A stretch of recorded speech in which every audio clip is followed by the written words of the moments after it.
Welcome to Raleigh for Game 3 of this ACC series.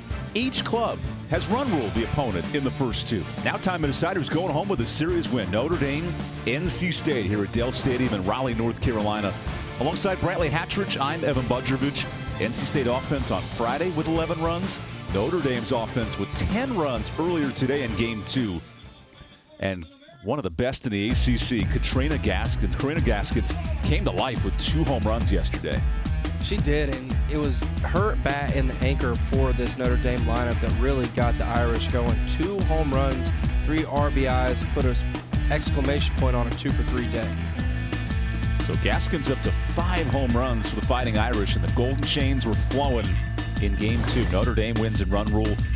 Interesting splits. Game 1, Game 2 almost completely flipped one another. They were, but the one constant, both games ended in the 6th inning run rule victory, and it's going to be an interesting dynamic here. After 2 run rule victories, are we going to get a true rubber match here, or is the bats going to continue to fly?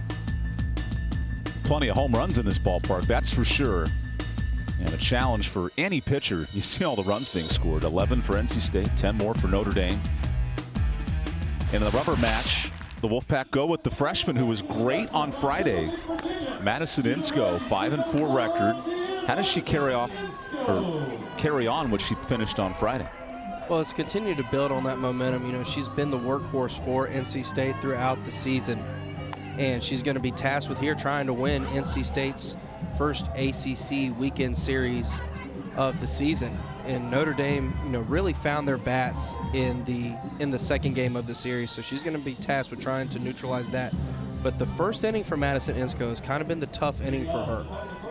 Throughout this season, and even going back to Friday night, she gave up 2 runs in the first inning, another run in the second, but eventually settled down for the complete game. Went 6 innings, only 3 runs on Friday, earning the win.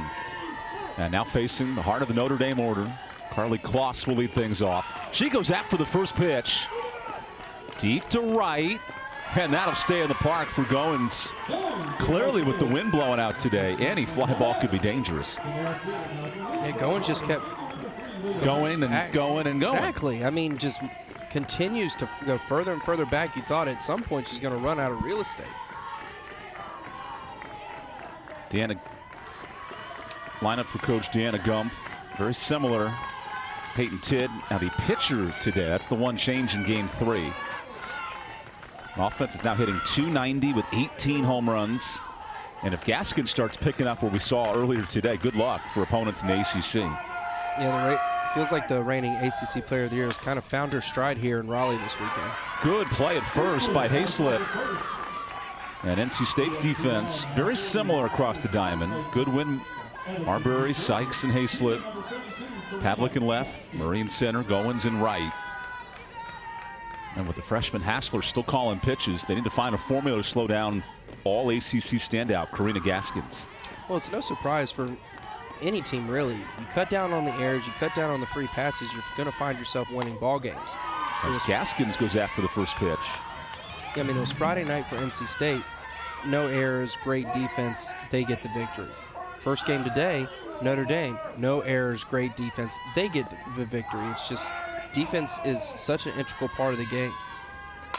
Line drive. This is rocketed to right center and off the wall.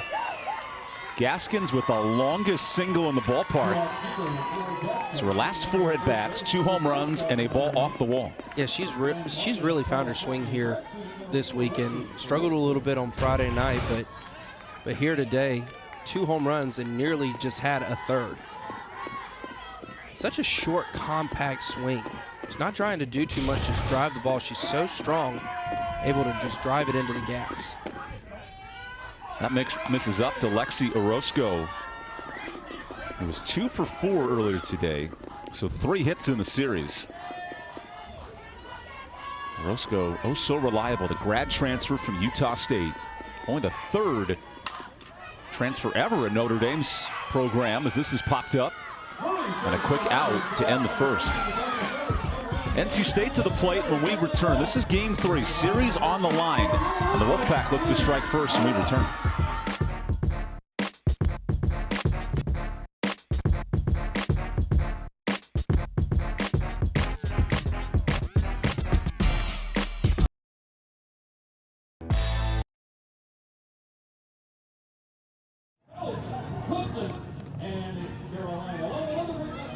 And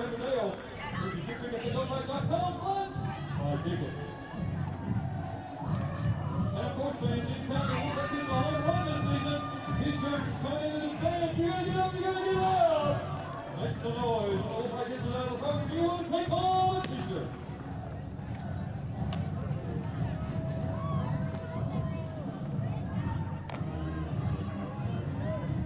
In the circle for the Irish from Simi Valley, California, freshman right-hander number 7, Michaela Hester.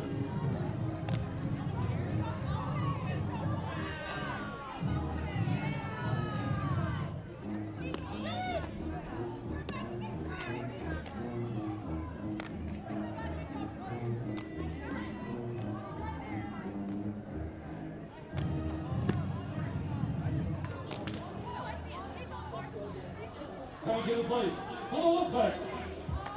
Your center fielder, Patsy from the Indian Trail, North Carolina, number 43, Rebecca Murray.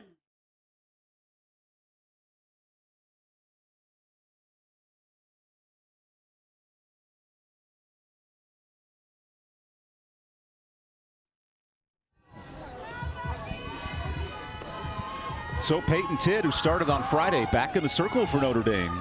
9th start this year, struggled on Friday in her first start of the series. Now looks to settle in the rubber match in Game 3. Facing Rebecca Murray, top of the order. Both these clubs have been extremely aggressive, swinging the bats to start this game. Well, it was NC State Friday night that was very patient. It was Notre Dame that was patient in the first game of the doubleheader day. So why not both teams come out just swinging? Empty the tank here. It's the last game of the weekend. Going to have Sunday off due to the weather coming in. Just empty the tank and try to figure out who's going to win this series. Popped up towards short. Orozco charges. Great defense from Notre Dame. We saw in Game 2 the Fighting Irish did not make an error and probably robbed 3 to 4 hits. That's a tremendous day defensively. It really is. It's been a great weekend for defensive plays by both of these teams, and we said it at the open. The team that has played the best defense has won each of the first 2 games. Which leads to this winner-take-all Game 3. NC State won the series here in Raleigh 2 years ago, and they want a kickstart after a slow opening at Virginia Tech as Pavlik is late on the fastball. Here's Devin Boland's order. Very similar throughout the series with Ensley and Hayslip flipping positions, but that 9 has been consistent all weekend long.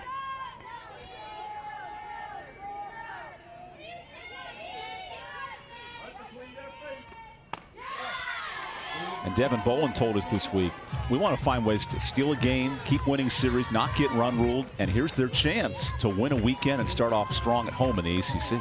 Yeah, I mean, to be able to do that within the first 2 weekends of taking over the program is a tall task to go up to Virginia Tech last weekend and try to win that series. But back at home, an opportunity against Notre Dame, all you could ask for. Line drive towards right. This is deep and caught at the wall. Tremendous play by Cronenberger. Stealing extra bases for Notre Dame defensively. Well, you saw it for Carly Kloss to lead off the game, a pop-up into deep right field. You thought it just kept going and going and going. Then right there for Caitlin Pavlik. Cronenberger having to continue just to work back and eventually catches that right at the wall. Hanks is in left. One change in center field for Notre Dame here in Game 3. With Hanks moving over.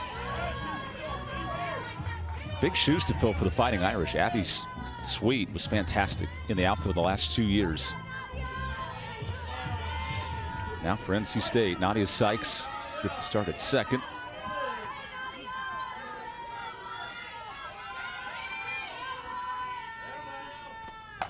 This is rocketed in. It is foul. It's like a launch pad here at the plate. Game 3. It is. It's living up to its unofficial nickname here is Dale Softball Stadium. She uncoiled.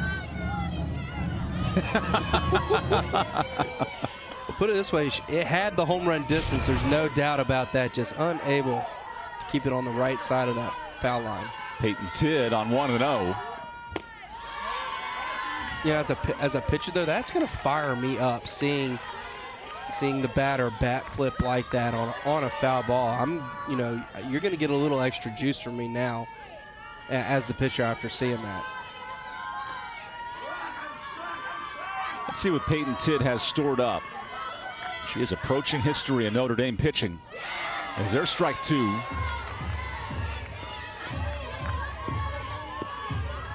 .431 strikeouts in Tidd's tenure.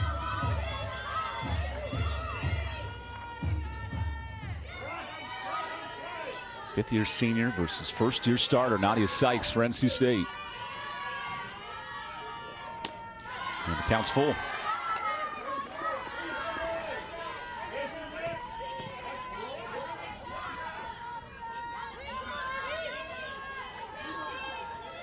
Sykes 0 for 3 earlier today, so 1 for 5 on the weekend, but her hit was huge.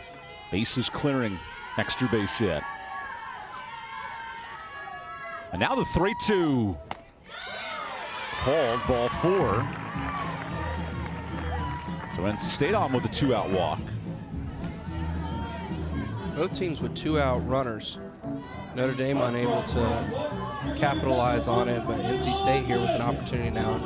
And the Friday night hero, Amanda Hassler now, who is hitting .308 with 2 outs. She's also hitting above .300 with runners on base. This is a clutch hitter for NC State. All while calling the game herself. That's not just at home in Madden calling the plays offensively. That's running the show in real life. As Hassler hits a moonshot out of play. And hit the light post. The lights are starting to come on here.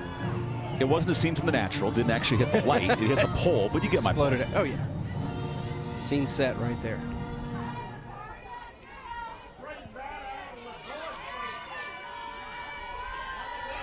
Hassler 3 for her first 6 in the series. Jammed foul.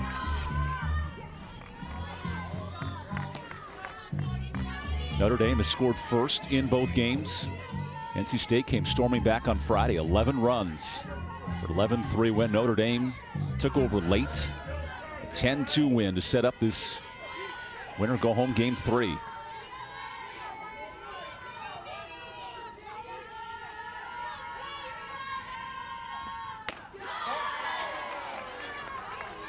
NC State was very successful on Friday working the count with 2 strikes against Peyton Tidd. How does that carry forward today?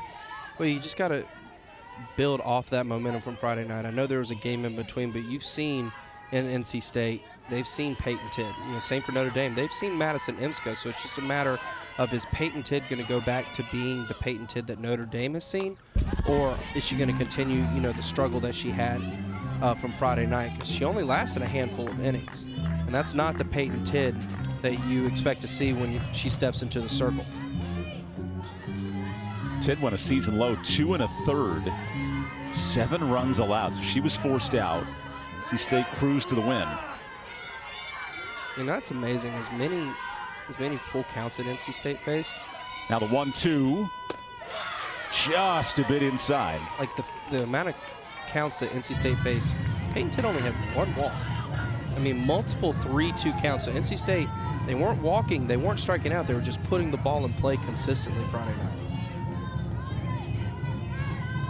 Graduate senior Peyton Tidd knocking on the door of history. 1 strikeout away from moving into the top 10 in Notre Dame history. There you have it. Throw to first completes it. 432 punch-outs for Peyton Tidd. And her Irish battling the NC State Wolfpack. We are scoreless. Stick around for Game 3 of this series.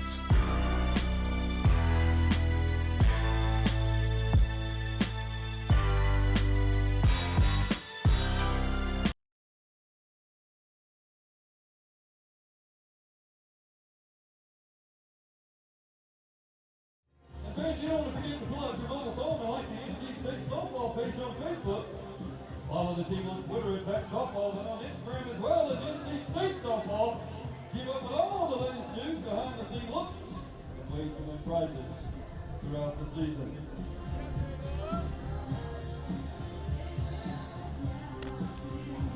Five, 6, 7, coming up for the Irish.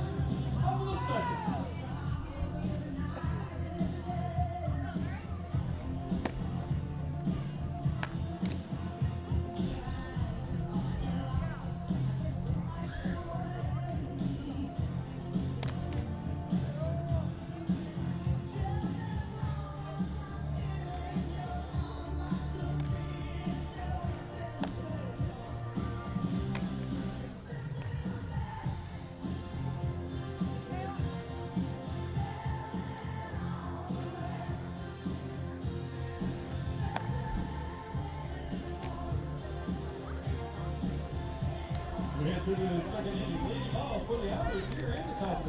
He's from Rosebud, Arkansas. He's the third baseman, number 25, Joey Mitchell.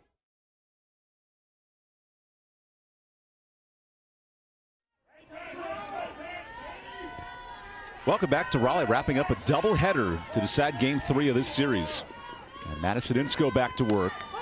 She flips a strike into Jolie Mitchell.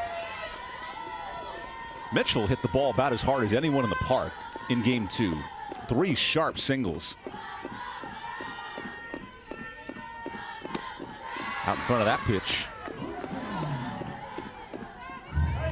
While Tidd struggled on Friday, Insko was very effective. The complete game, just 3 runs allowed, and those were all early in the first 2 innings.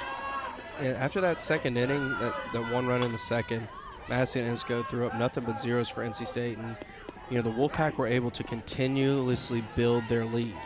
And today, you thought more of the same. Notre Dame was runs in the first, runs in the second, and then eventually they exploded for 4 more in the 6th, ultimately leading to that run rule. This pop-up might stay in play.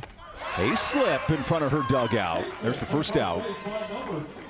That's the one time you want to catch it on your dugout and not the other, where everyone's yelling and screaming at you a lot more. Hey, you got room, you're safe, all that type of stuff. Exactly. You're telling it, like that first base dugout right there for Hayslip, because you best believe the third baseman for NC State and Gaskin's over at first. They're not giving any help whatsoever.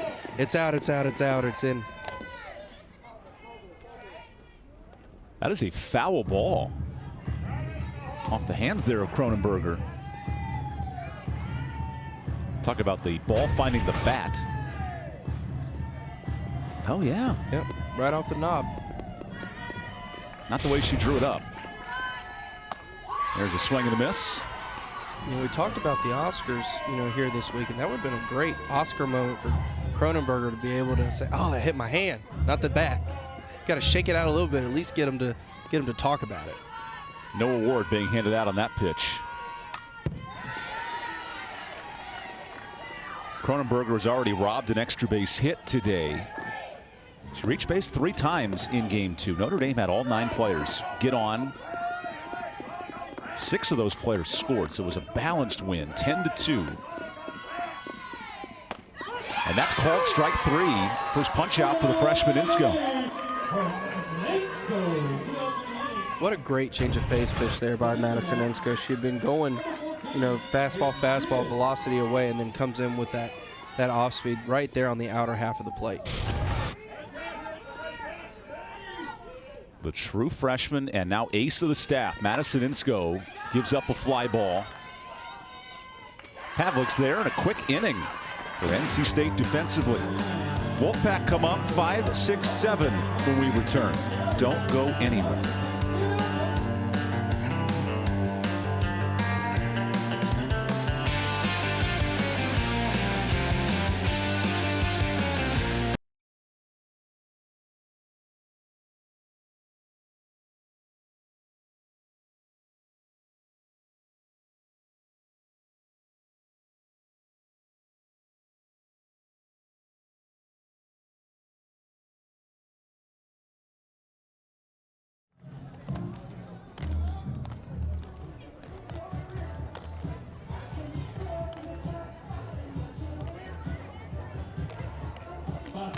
Coming up for the back, bottom of the second.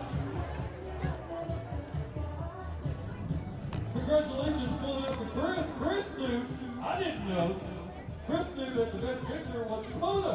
That won the best pitcher at last year's Oscars. Again, congratulations, Chris. That means you're going home with an NC State prize back. Thank you so much for your support of NC State softball.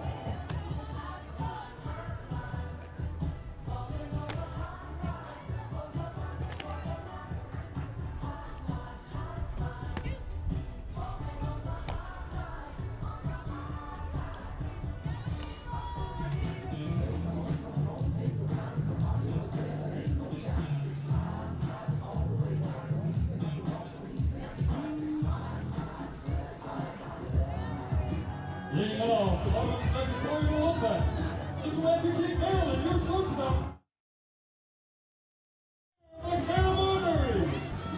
Just last inning, senior Peyton Tidd surpassed Rachel Naslin in 2017, moving into top 10 in Notre Dame career strikeout records. Laura Winter back in 2014, 1,078 punch out. That's the magic number. I'm not sure if Tidd will get there the rest of this season.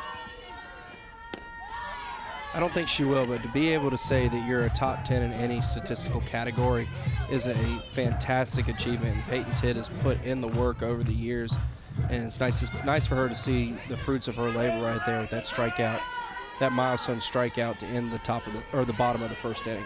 Tidd has 65 wins in her Notre Dame tenure, one of the best for Coach Gumpf as that stays outside to the heart of the NC State order. Marbury, who homered off Tidd on Friday, she's played excellent defensively this weekend.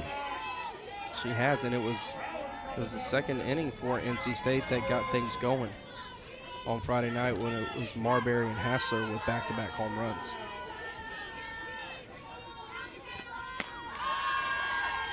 Marbury has big shoes to fill with Randy Farricker, a tremendous home run hitter and defensive shortstop, and then beating out Elena Smith for the job at short. She started since day one, and Coach Bowen very high on her ability at shortstop.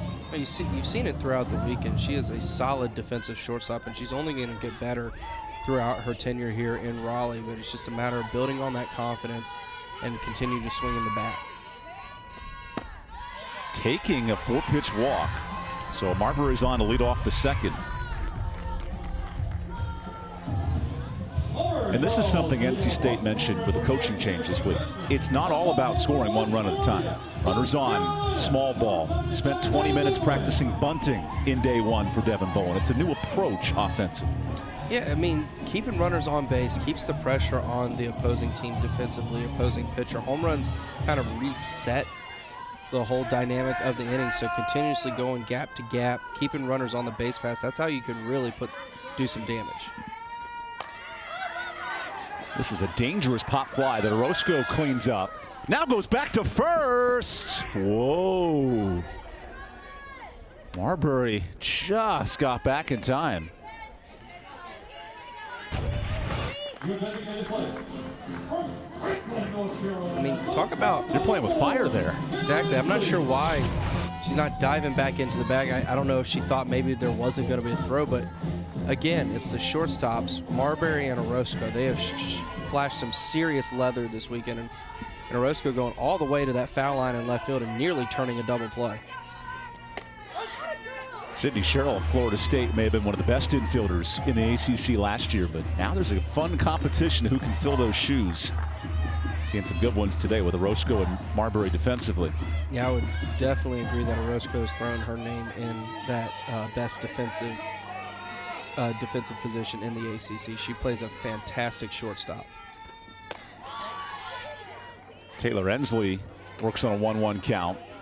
Marbury's made 4 or 5 plays moving to her left and to her right. And Orozco, she can jump out of a gym. Her verticality at shortstop, those are both really good. She really can, and it's just a matter of, throughout the years, working on your craft, building strength, building muscle, and being able to expand on your abilities. That'll stay outside because the All-ACC team from last year's loaded up with Duke, Florida State, Virginia Tech players, which you'd expect in the top 3. Here's Notre Dame, who finished 4th in the league last year. NC State, they finished 10th. These two want to climb the rankings and join Gaskins, the player of the year over there at first base. Yeah, well, those universities, Florida State, Clemson, that's the barometer. That's where you need to get. As Ensley fouls it away. Notre Dame will be hosting the ACC tournament coming up in May. This is a signature year for Coach Gumpf's program, making that next leap from regional team to maybe Super to maybe College World Series and going from there. Yeah, but to be able to host the ACC tournament on your home field this year, that's got to be such a cool experience, and who knows, that could springboard a team like Notre Dame to get past those regionals and into the Supers. That is taken for strike 3, and Tidd adds to her record strikeout totals.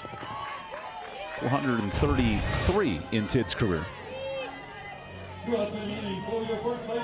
know strikeouts are a pitcher stat, but go ahead and give a little assist there to Carly Cross. She was able to frame that pitch perfectly on the outside corner and get that strikeout.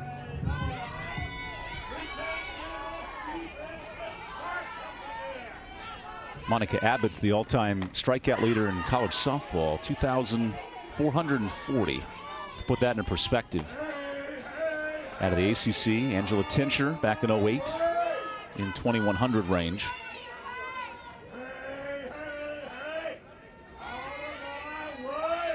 And given the way these teams have swung the bat today, it is really difficult to get a strikeout. It is. I mean, they're both, swinging, putting the ball in play early often. What a catch at third. And Mitchell, she's got some hops over there at third base. Don't be fooled. Nice defense to end the inning. We'll go to the bottom half. Still scoreless in game 3.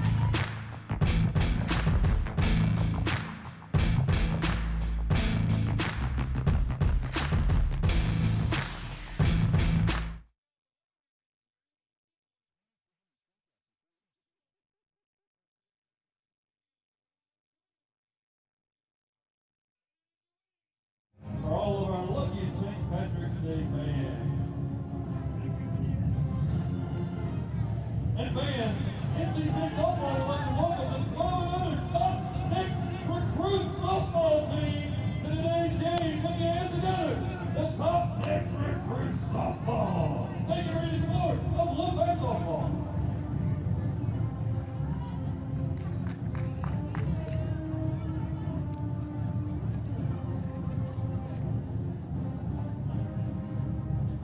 Eight down one, do it for the Irish, top of the third.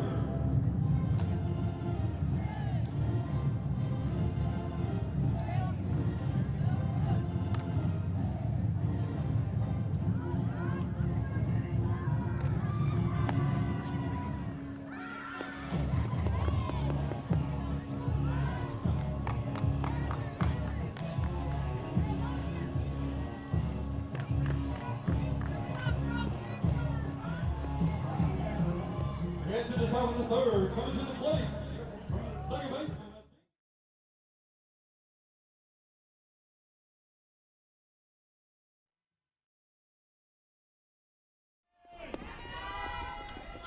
We move right along to the third inning. Notre Dame 8-9-1 in the order.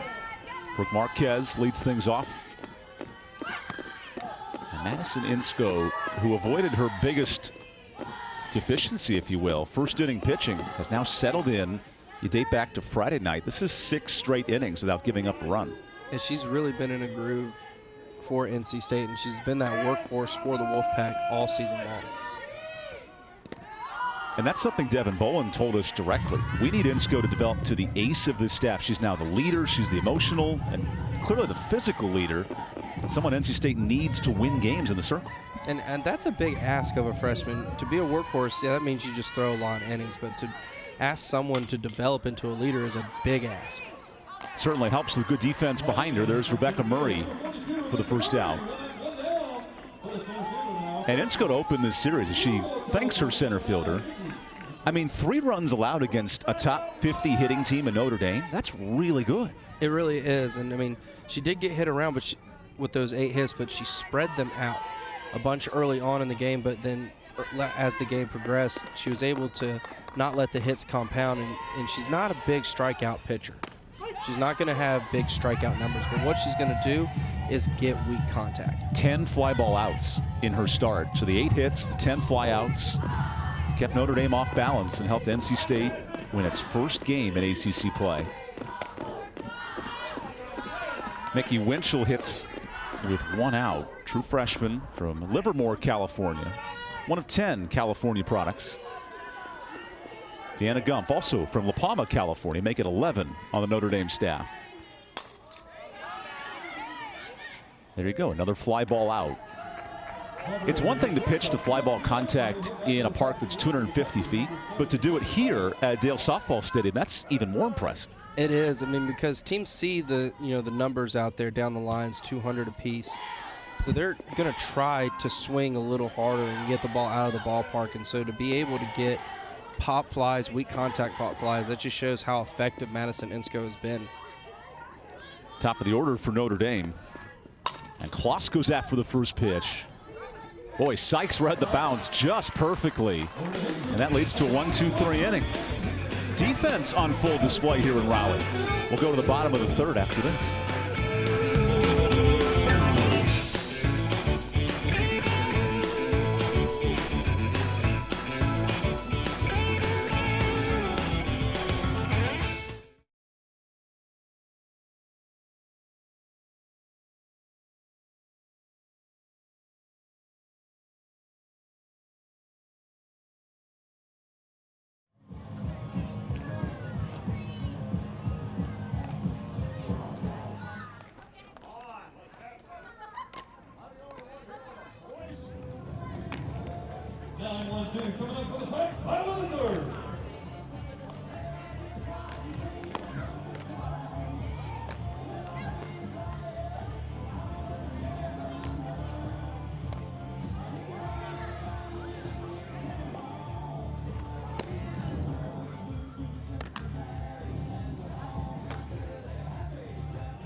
Sunday at 9 Eastern on the ACC Network and ESPN app, we'll have the Nothing But Net men's and women's selection show.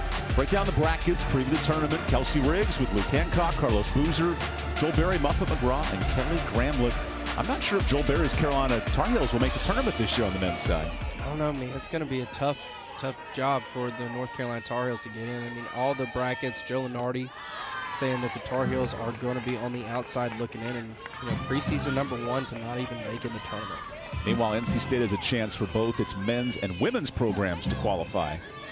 The women are certainly in. The men are most likely in, but you never know come Sunday afternoon how it all unfolds. Yeah, it's been a few years for NC State where both the men and women have played in the postseason. This ball's fouled off by Goins. A 40-year anniversary of a men's national championship here in Raleigh in '83. Celebrated that team all year inside PNC Arena. These two clubs want to leave their mark with a series win in ACC play.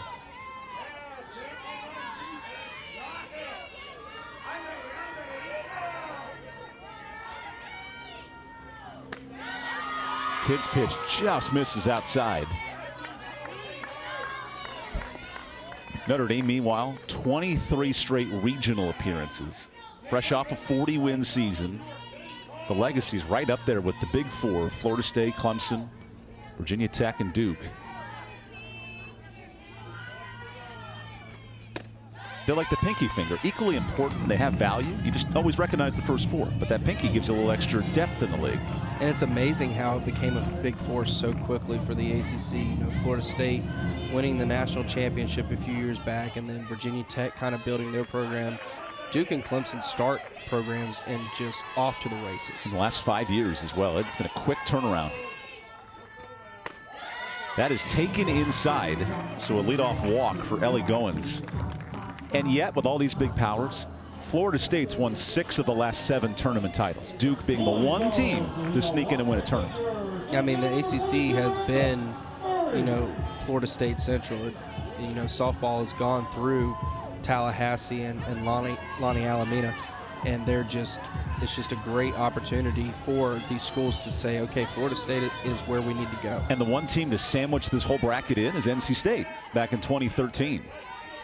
And last time the Wolfpack made the Super Regionals was that year.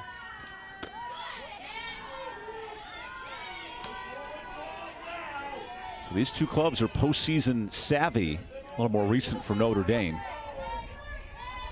And now Rebecca Murray, who played in a CAA final for Elon. Team came just short of the tournament last year.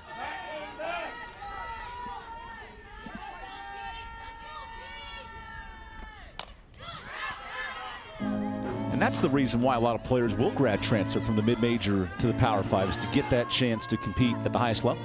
It is. It's a great opportunity, the whole transfer portal and the grad transfers. A lot of these players are still dealing with the COVID year. They extended a lot of careers for athletes across all collegiate sports.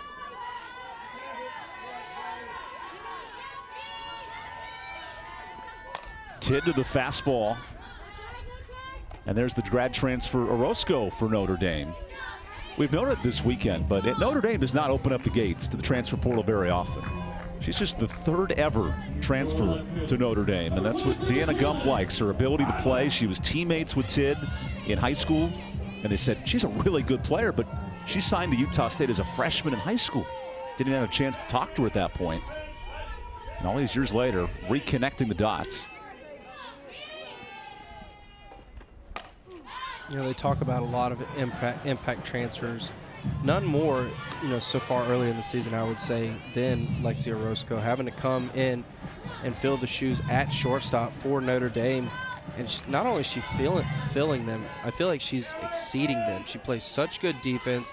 She's a leader out there. She's got a strong bat as well. Big swing and a miss for strike 2. And with Jamison Cable for Duke graduated and moved on, she was the best shortstop in the ACC last year. Sydney Sherrill at 3rd. That left side of the infield, there are awards, there's nominations, some big shoes to fill in this conference. It is, and it's just exciting to see, all these impact players that now have moved on from their collegiate careers. Who's going to step up next? The count extends to Rebecca Murray. And then Pavlik now up.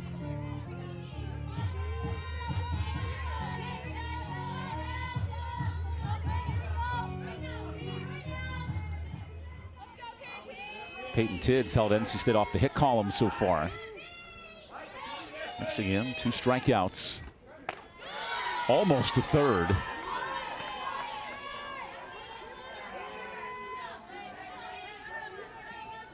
Kloss is so good at stealing strikes, but she couldn't get the call from William Lopez.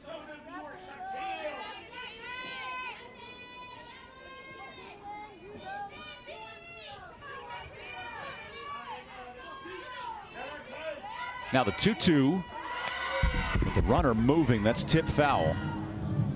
So that's an example of Coach Boland being aggressive with 2 outs and a runner on base. Well, I like the move there. Caitlin Pavlik, one of the better bats on the team. She knows how to, spoil a lot of good pitches. So there's a little extra layer of protection. And in a 2-2 count, it's likely that there's going to be a pitch that was, slower, lower velocity. Something to note, the runner was ruled out for leaving early over at first base. Okay. So that cleans the slate. 2 outs now. And the pitcher's best friend, Tidd, is 1 pitch away. There you have it, the strikeout for Peyton Tidd. 3 straight innings with a punch out. And all of a sudden, a 1-2-3 for Notre Dame. All scoreless through 3. We'll go to the 4th after this.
Only fitting with the Notre Dame Fighting Irish in town, we find the Holy Name of Jesus Cathedral across the street from the NC State campus, right in the heart of Raleigh, North Carolina.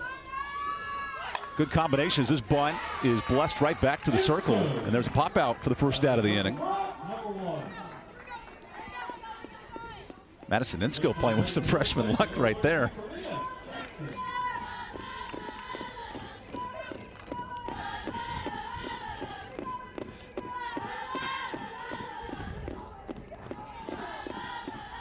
And here comes the all-ACC standout and home run slugger, Gaskins. What must NC State do to slow down this extremely red-hot hitter? Yeah, Karina Gaskins, she's had a heck of a day. 2 home runs earlier in game 1. And she's already driven one deep into the gap here in game 2. And it's really been, it's the only thing that's really happened today is her long single back in the first inning. Gaskins entered this series with just 4 extra base hits. She's found 4 of them in 2 games. That's what makes this Notre Dame team dangerous. When things start clicking on an offensive standpoint, teams in the ACC better watch out. Syracuse, Pitt, and Louisville, the next 3 conference opponents. Now Gaskins smokes one fair. Add another hit to the tally. Karina Gaskins reminds me of Miguel Cabrera in the box. So physical, so accomplished, can flip the ball to all parts of the field. But so also at the same time, so smooth. And you see right here, it's just so quiet with everything, and she definitely out in front on that pitch, but it's still just strong enough to be able to get it out into left field for the second Irish hit of the day. Fourth hit of the series for Gaskins, and there's Tran in to pitch run. Tran has scored 7 different times in this exact spot. Special pitch runner. And after throwing a complete game, Michaela Castor's rocking the Aviators as their strike one.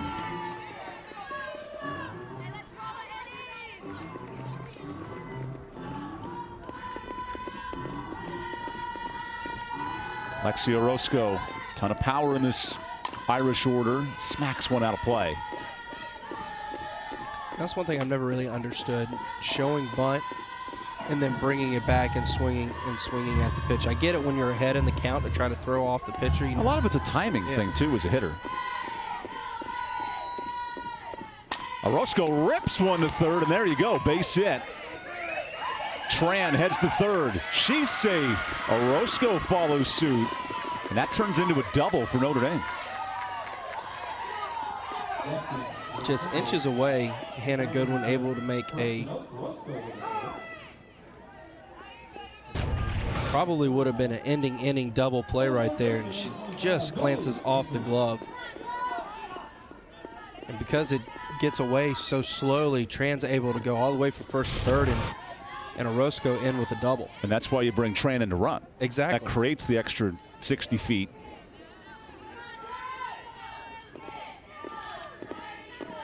So Orozco with the single and the triple this afternoon, the double today. Not that you can hit for the cycle in 2 games, but something to note. It's interesting to see here the NC State playing back up the middle. Oh, here's the home run swing. This is deep, and Notre Dame clears them with a 3-run shot from Mitchell. Notre Dame can quickly turn the tides on their opponents, and you see right there, back 3 consecutive hits for the Fighting Bring Irish. out the golden chains. Just right over the middle of the plate.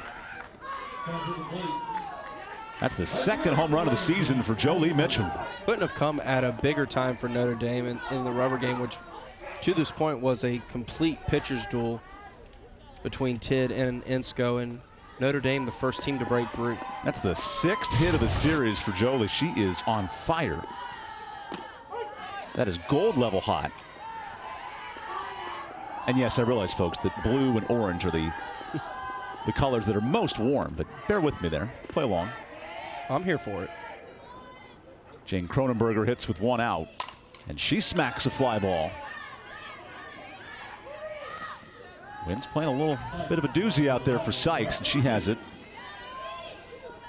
I would not be comfortable in a windy environment like this here in Raleigh. No, I mean, you really have to watch the ball all the way into the back of your mitt right now, the way the wind has been swirling. It was as high as 15 miles an hour this afternoon. It's cooled off just a bit. With rain expected tomorrow on Sunday, has pushed up the series to a doubleheader, and now Game 3, series on the line. It's one of the weather Dopplers on campus here at NC State. Last night we had Stephen King type fog. Today, wind. But I'll take wind over fog any day. I don't know, being here in Raleigh, the home of the Wolfpack, it feels like it was a natural habitat for them. 1-1 is punched foul. Would you say them playing across the street from a cathedral is a natural habitat for a Fighting Irish with Touchdown Jesus on campus? Let me see, it's the perfect weekend to have Notre Dame in town with the fog and the big Golden Dome church across the way. We're in the Lenten season, gearing up towards Easter. This fly ball had Murray going in, now retreats back. And what a catch by Rebecca Murray on the warning track. Got bailed out by some good defense. Notre Dame strikes for 3, and we'll go to the bottom half here in Game 3.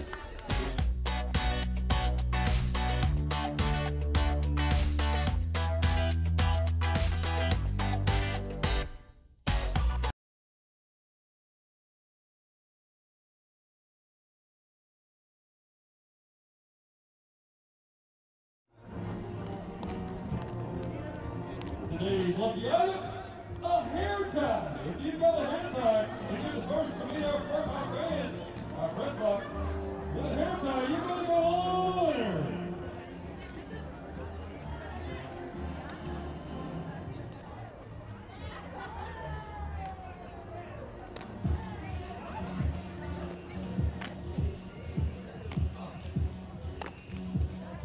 Congratulations, Joanna Russ. Russ was the first one to bring in a hair tie. They're going to go home with a NC State prospect. Congratulations.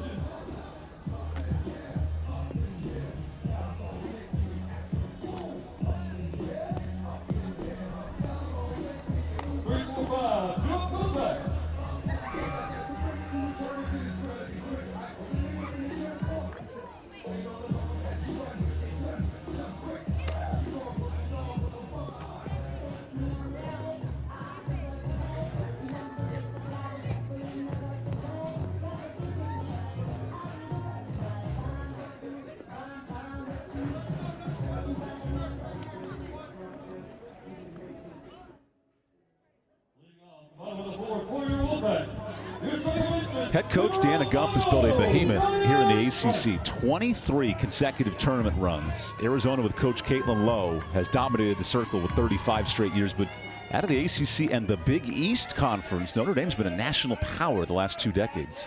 They have, and that's just the resume that Coach Gump has put together for Notre Dame to be able to consistently put a team in the postseason, albeit never past the regional action. You know, one day I really feel like her squad is going to find themselves in super regionals and maybe even Oklahoma City, but to be able to continuously do that year after year is very impressive. And in this 23-year run, 13 of those seasons with 40 wins.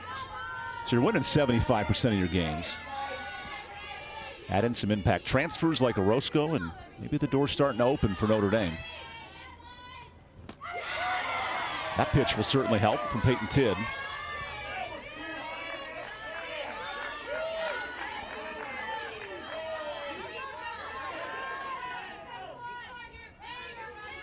Nadia Sykes new to the equation. She walked her first time, a true freshman for NC State. 0 for her last 3 in this series.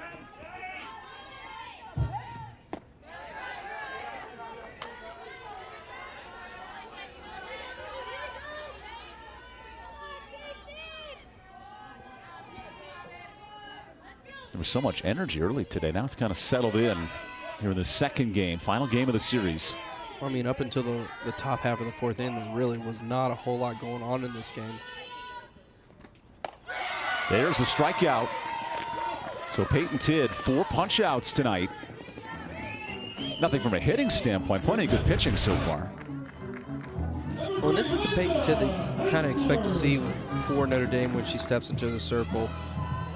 Very, very good at keeping her pitches off the plate, but enticing enough to get swings and misses.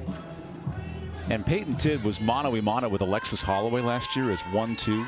Now it's Tidd's club. Casters develop, but Tidd can take this team as far as she wants.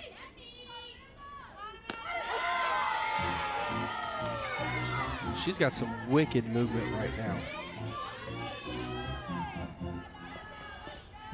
Notre Dame pitching staff that entered this series in the mid-2s in ERA. It's been the bats that started slow so far, picking up big time here in Raleigh. Hassler jams this pitch foul. So add to the weight of responsibility of calling every pitch, leading your team in home runs, and hitting in the heart of the order. This first-year starter has a lot on her shoulders.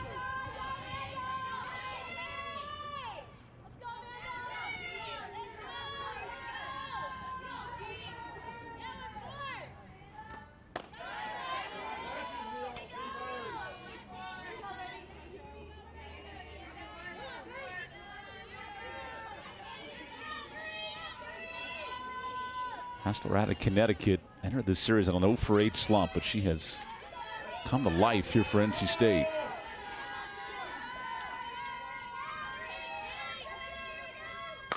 Now Hassler shoots one into the corner. It's off the fair pole and a solo shot for NC State.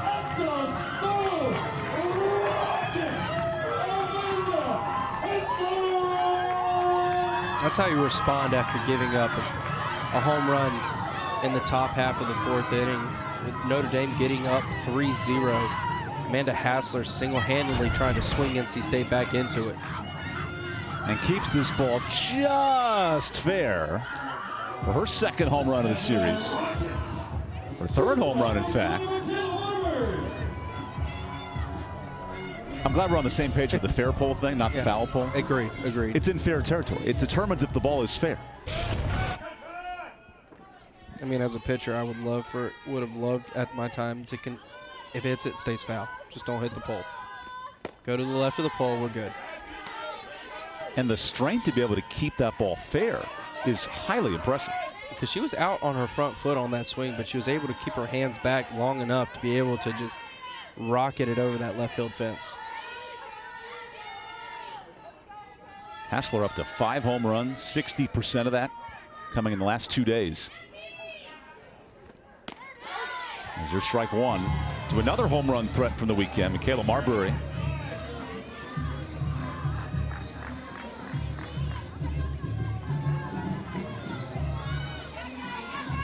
Maybe that's the spark emotionally that this NC State club needs. So much enthusiasm Friday night, scoring 11, and then diffused just a touch, losing by run rule earlier today.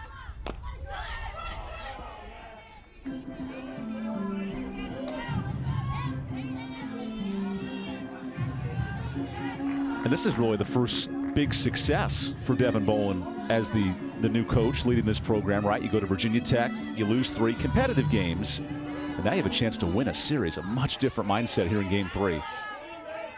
Yeah, it's just a matter of keeping your team focused, keeping them involved, and not letting a game get away from you. Marbury shoots one just foul.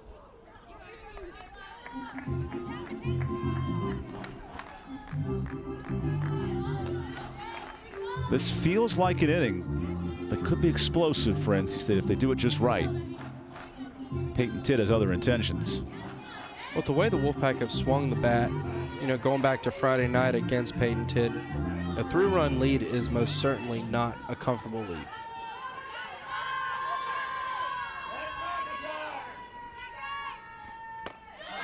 That'll even the count. And Tidd start on Friday. The 7 runs did her in, but the multiple walks started to add up. Today, 3 walks, 4 strikeouts for the senior.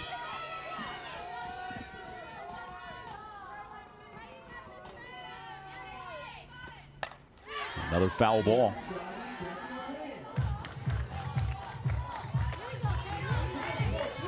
You even see it in Coach Boland's eyes. A little bit of enthusiasm, fighting off pitches. Well, nothing but encouragement coming from the third base dugout and Coach Boland, who was the director of player development a week ago at this time. Big transition.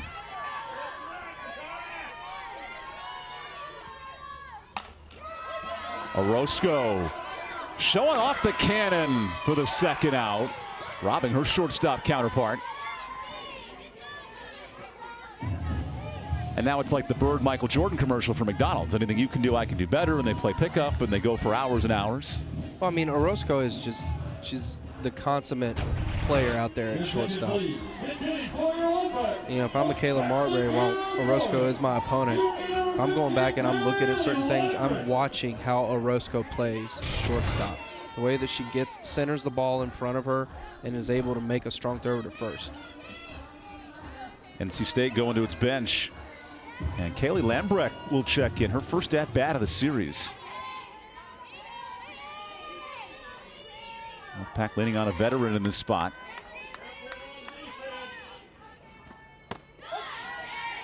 Lambrecht is a sophomore. Started all 56 games. Has been in and out of the order this year. 15 starts.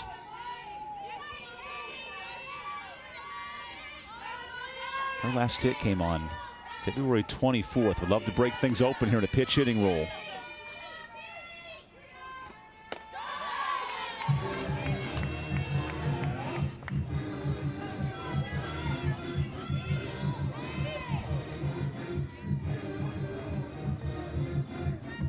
So the home run from Hassler brings NC State on the board. Now searching for more in this fourth inning.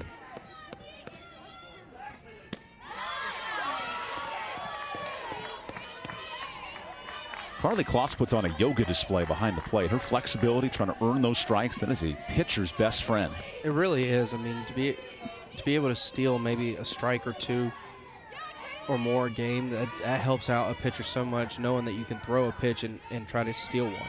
Just watch the catcher here. This is popped out of play.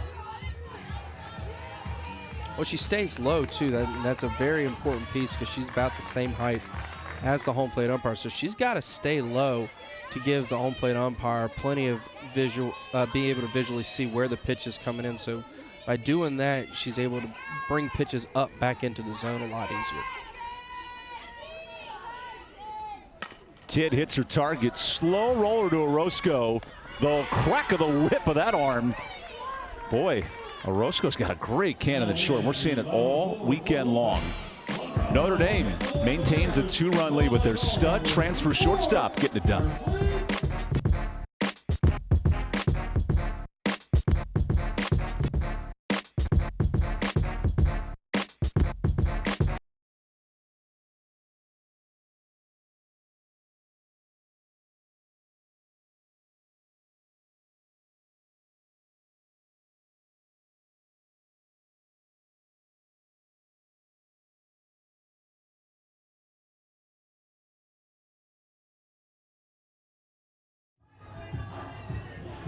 And don't forget, we owe you t-shirts!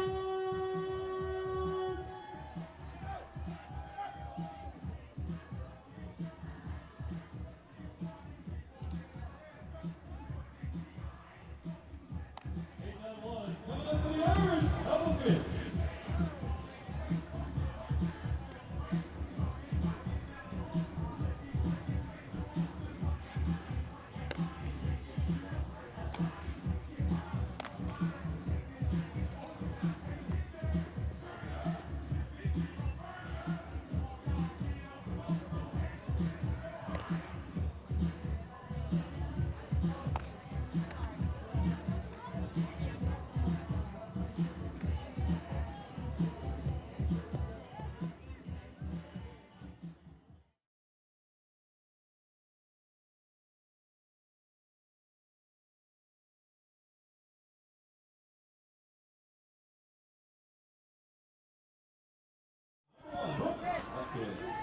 Top of the fifth inning in a rubber match here in the second weekend of conference play. NC State with a couple of defensive changes. Lambrick now goes in at second. That moves Sykes over to third. And Notre Dame hitting with its second baseman, Brooke Marquez, to lead off the frame.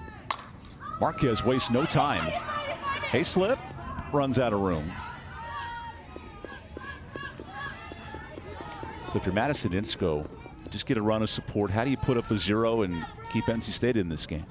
Well, I think she's just got to revert back to what she's been doing all weekend long. She's got a lot of weak contact, a lot of early swings. So just go back and try to let your defense work for you. Marquez pops this up. This ball's got some carry. And Murphy there to make the catch. Every fly ball is a hold your breath moment here at Dale Softball Stadium. It really is. Every time the ball gets hit into the outfield with a little bit of force behind it, you're wondering, okay, is this one going to get out? I mean, I thought off the bat that one had a chance. Rebecca Murray was holding her breath, and her prayer was answered.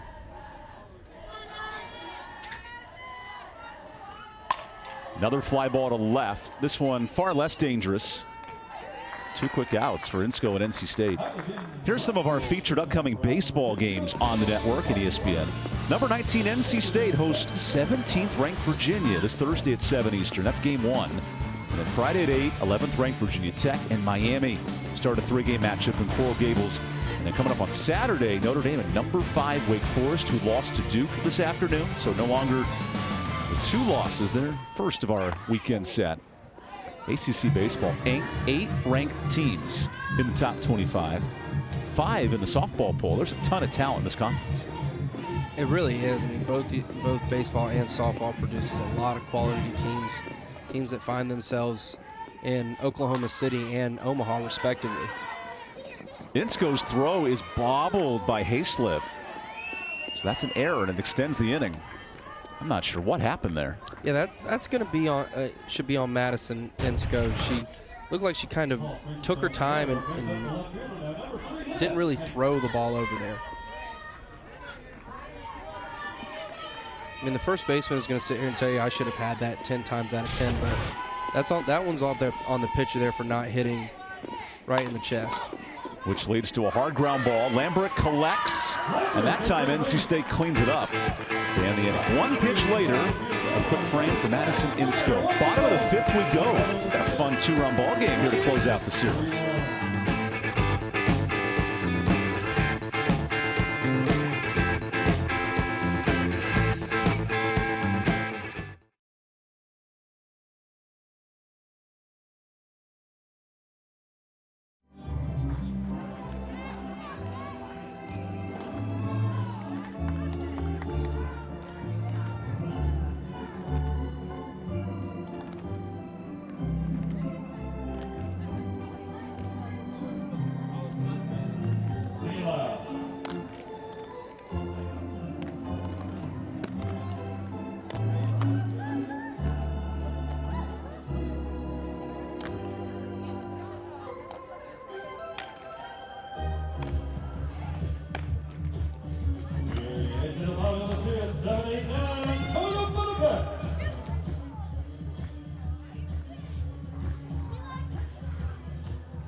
Coming to the plate, leading off, presenting the player, number 4, Taylor Inslee.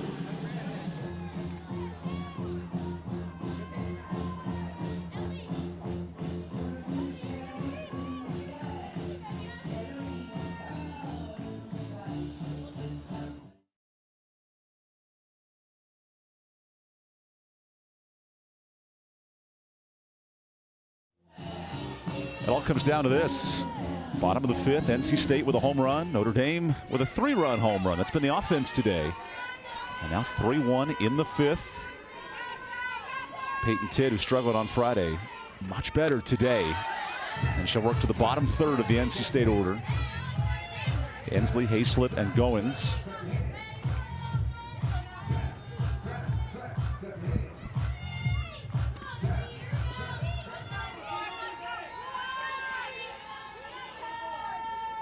Ensley, a strikeout victim, her first time.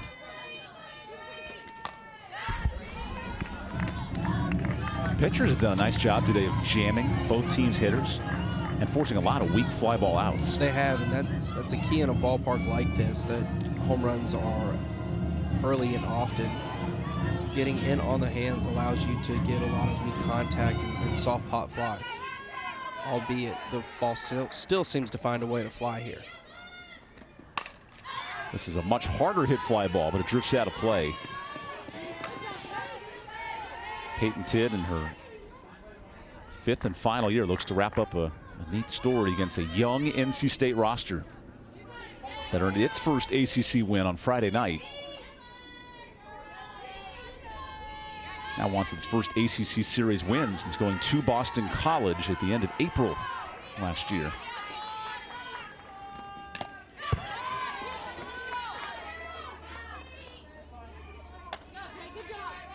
Speaking of Boston College, they'll be in Raleigh this weekend taking on NC State, along with a couple of Big South teams, Campbell and Radford, the next couple of matchups. And the Campbell game's on Hump Day, so that always has a neat matchup. Campbell Camels. It gives them extra or special powers on that day. Ensley playing with some power, rocking it to center, and that'll stay in the park. A loud first out for NC State. I mean, these batters are just flicking their wrist out there, and the ball's going 180, 185 feet. Well, with a 200-foot fence, it does create a little more of a hitter-friendly ballpark here. And it has definitely played to that hitter ballpark. You know, to this point, this has been the most pitcher duel-esque game of the weekend. I mean, first two were run rule victories. 11 runs Friday, NC State. 10 runs in game 2 for Notre Dame, and a big swing and a miss by Hayslip. That's It's one of those swings where you just smile and don't get cheated, right? You got a couple strikes to work with.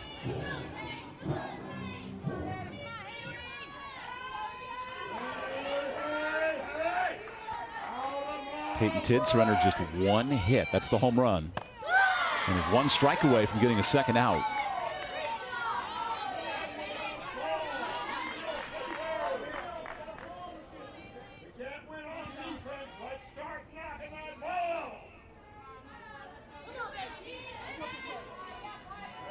Tidd, a 25-game winner as a freshman. She looks to bookmark her career with a third win here this season. And gets the strikeout. So Hayslip goes down chasing. 5 punch-outs for Tidd, the 65-game winner in her tenure.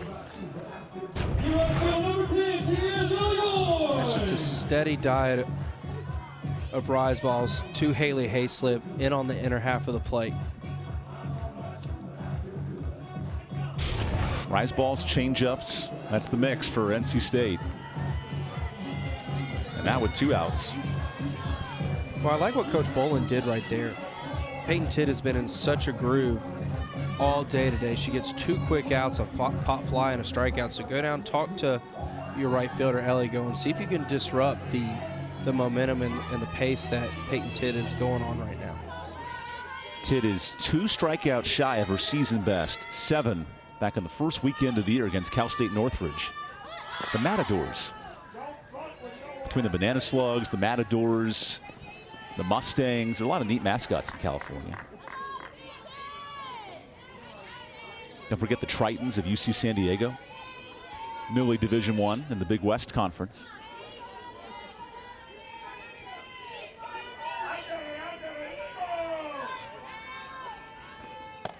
Tidd's 1-0, misses just a touch inside. And despite 1 hit tonight, NC State hanging around this game in the 5th. They have, you know, the 3 walks have given NC State opportunities throughout the night, just been unable to capitalize on them. Here's a high fly ball. If it's fair, it's gone. And it's foul.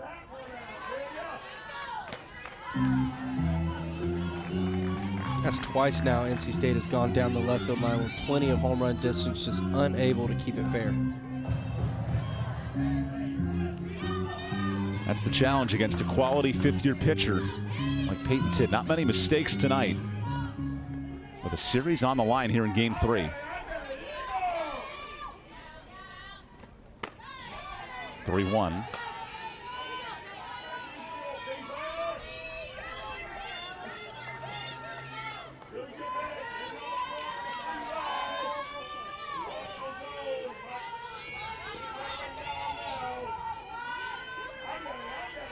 Ellie Gowen's last home run was right here at the end of February against James Madison.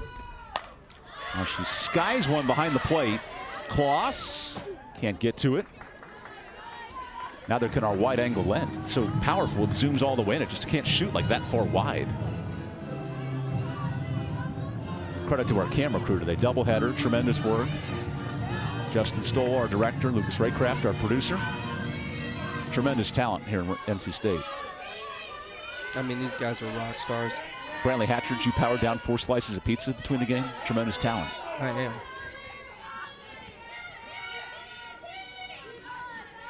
Now the 3-2. Slow roller to Marquez. That is calm, cool, and collected.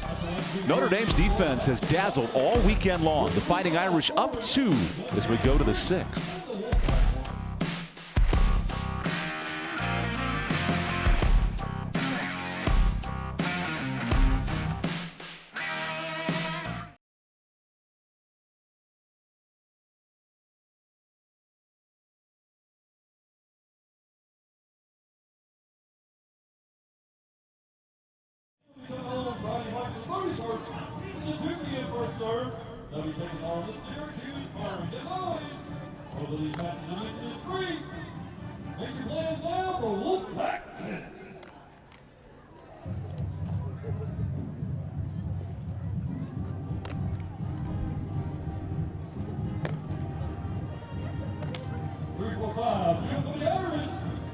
on the 6.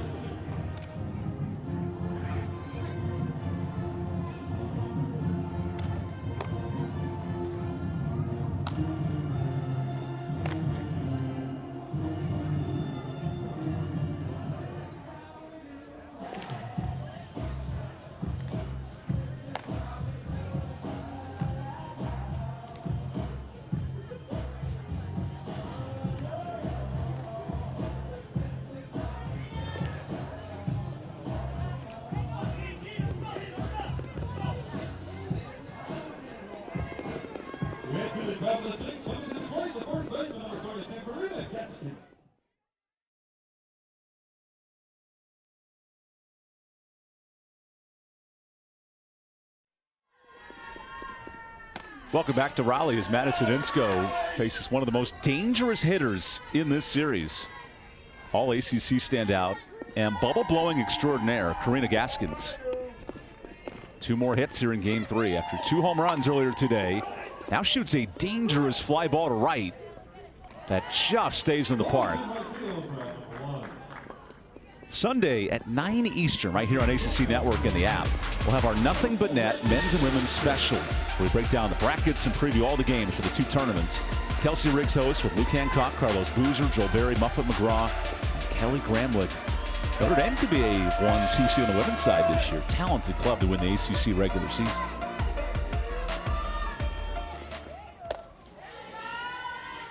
Who's your national championship pick in the men's and women's side? Well, I feel like it's going to be South Carolina on the women's side. Leah Boston's amazing. Dawn Staley's club has just been on a tear over the last few years. And then going undefeated again this season. You know, you have to think that South Carolina is going to be, you know, a team that's going to be in the Final Four, possibly hoisting the trophy. And then on the men's side, I mean, you going number 1 with Houston then? No, I don't.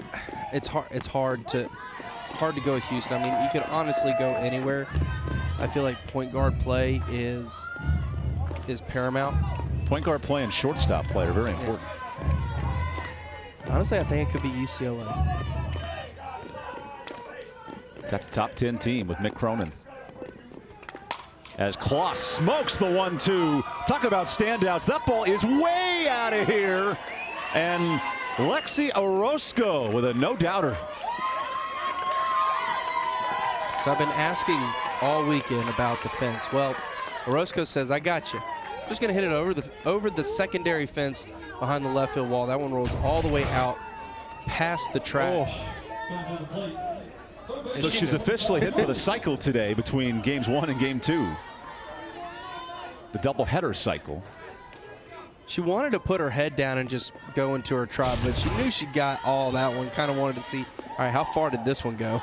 Her last 4 hits, a single and a triple earlier today, a double and a home run. It's hard to do. You know, forget about it being between 2 games. That's a cycle. It's in one day. That's a cycle. Jolie Mitchell steps in. She just blasted a home run her last time up.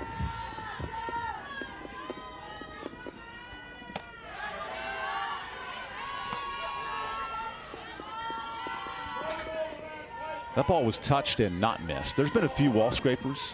That was not one of them. That ball was absolutely uncorked. Get the measuring stick out for that one. Get the wine glasses ready. When you uncork a bottle of wine, you pour it into the cup and you celebrate a big home run. I like it. 3rd home run, 2nd home run of the year for Mitchell. He now has 4 hits today between the 2 games.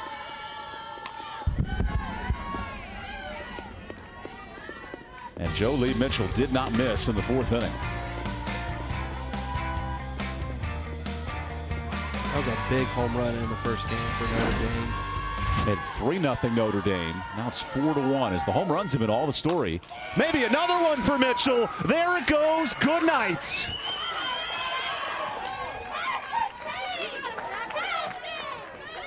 And you have to wonder for Madison Insco, fatigue starting to be a factor. She's done a lot of pitches this weekend, but Jolie Mitchell has really come into her swing here today for Notre Dame. Not 1, but 2 missiles out of the ballpark for Mitchell.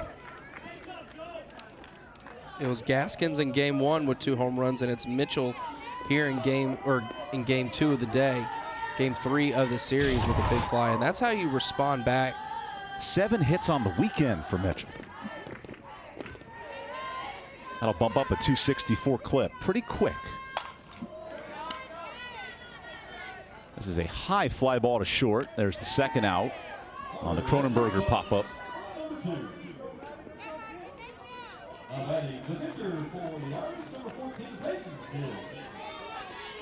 We expected home runs to be a part of Game 3, maybe not the largest factor of how runs were scored. I mean, we knew the ball was going to fly here, but you thought with both these teams and the way they try to go station to station, that doubles and RBI singles would be a factor. It's been the home run here today.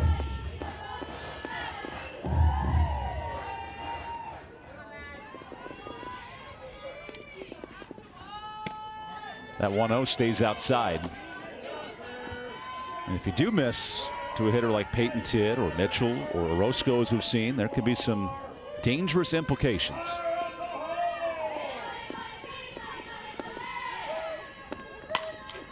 Hot shot gets through, and Notre Dame up to 7 hits tonight. The 4th inning's been explosive. The 6th is following that trend. How long can Insco go here? I know it's a 4-run game, but you are starting to play with some fire if you're NC State. You are. I mean, with 2 outs here, just try to find a way to get out of this inning, get back into the dugout, and see if there's a way that you can, scrap a run or 2 across yourself. As Notre Dame goes to the bench, Mac Vasquez out of Texas comes in.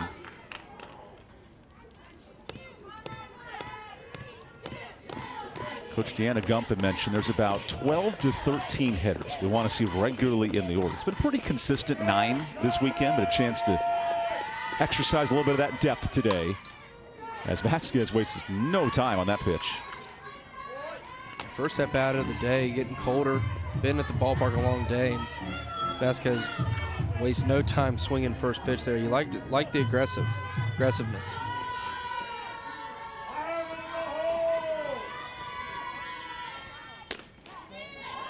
Insco misses high. Only the 2nd at bat of the season for Vasquez. She's 1 for 1.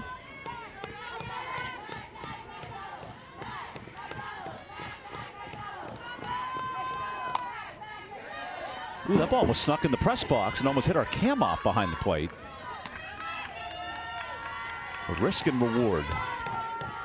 Keep your head on a swivel up here. So we've hit balls over 2 nettings today. 1 on the track in left field and 1 behind the plate. Where's the trifecta of netting is my question.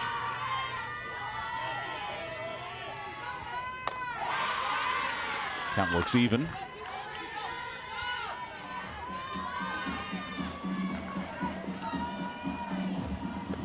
NC State will have the top of its order in the 6th. Now trying to keep this a 4-run game.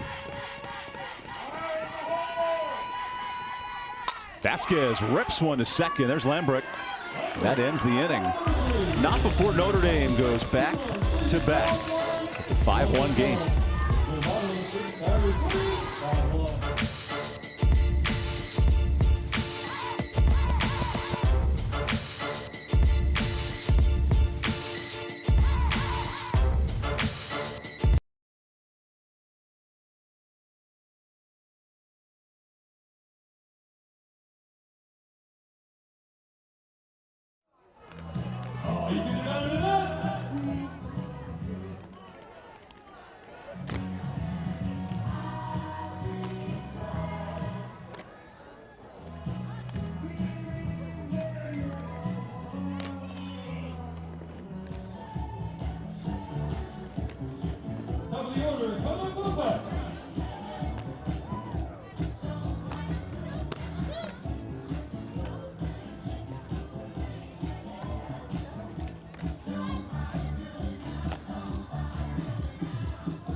Peyton Tidd, 5 strikeouts and 5 quality innings. Yeah, this is the Peyton Tidd that Notre Dame expects when she steps into the circle. Really nice job today of working the zone for Notre Dame, going high, going low, inside and out. Been fantastic. Rebecca Murray leads off the inning and shoots one to right. 1 pitch, 1 out to Cronenberg. So NC State down to its final 5 outs. Their lone hit is a solo home run. Wolfpack needs something here against Peyton Tidd quickly. They do, and being down 4 runs with 5 outs left to work with, you want to see your batters start showing a little bit more patience, try to work some counts. Peyton Tidd has shown that she's willing to issue free passes, 3 walks on the day. But you got to start to try to find something here soon. Caitlin Pavlik hits with 1 out. And Peyton Tidd, who was in search of her 66th career win at Notre Dame, has dialed it in after a tough outing on Friday. 7 runs allowed. And to bounce back today, the only hit and the only run came in 1 swing of the bat. But other than that, she has really kept NC State off balance. Some of the foul balls at this park are amazing to watch. Yeah, that foul ball right there makes me glad I park in the deck far, far away. It's about 100 feet to the parking lot from here, and yet she cleared it by a mile. Easily. Pavlik 0 for 2 at the plate, including a line out to the warning track her first time up.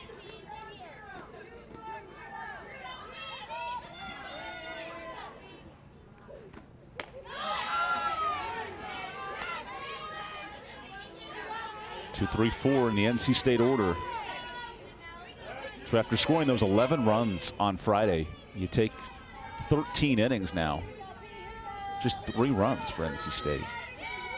And you wonder if that was possibly going to come back to get NC State getting all those runs on Friday night. And it has, between the Notre Dame pitching staff. From one skyscraper to another, as that hits the top of the light fixture and goes out of play. That's what, 150 feet in the air? Yeah, that's an impressive foul ball. There's like a basket where the workers can go up and fix the lights. That's what it hit. If the ball stays up there, do you think they just leave it there? I'm not going up there. I'm not either. Here's the 2-2. This one much more in play to short. Orozco, and a great pick at first for the second out. That's where Gaskins can play a factor. At some point, I figured the throw from Orozco over the short was going to be short. I mean, she has had some long throws today. Her arm's got to be just as tired as the pitching staff. But that's why you have, an all-ACC player and Karina Gaskins over there at first, able to dig it out of the dirt, help your defense out. 2 outs for Nadia Sykes. Now, if Nadia was creative, when she hits a home run, she needs to drop the bat and yell, "Psych," and then run around the bases. But maybe that's just me. She has 1 home run of the year. It was against NC Central on Wednesday. She thought she had her second one earlier today. And hit it, what, 5 feet foul? 5 feet, yeah, maybe that. She was practicing her bat flip, though. She did throw the bat. Yeah, she did She practice pimped it, but it was foul.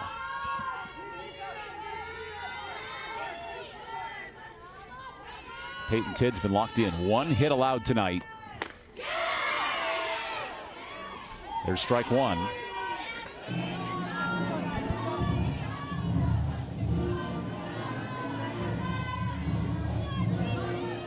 NC State living on the home run the last 2 games. They need to find offense here, down 4.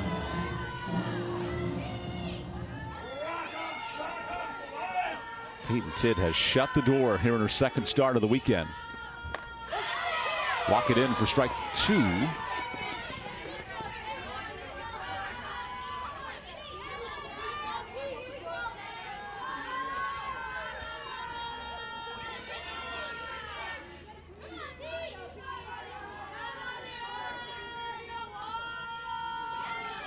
Now the 2-2. That'll force a full count. Sykes has been the 2-strike hitting queen for NC State. including Friday night, the bases clearing extra base hit to break the win open.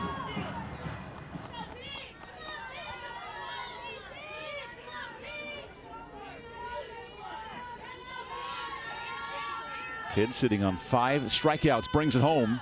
And we'll try this again.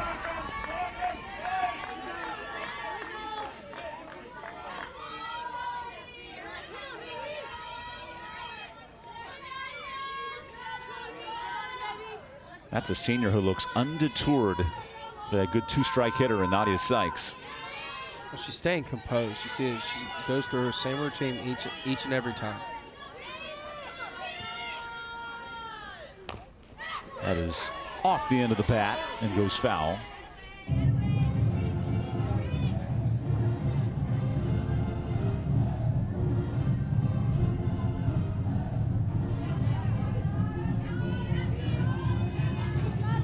Wonder what goes through the mind of a true freshman in this moment. New coaching staff, new ACC series, chance to bring her team back. For the Raleigh native at Rollsville High School.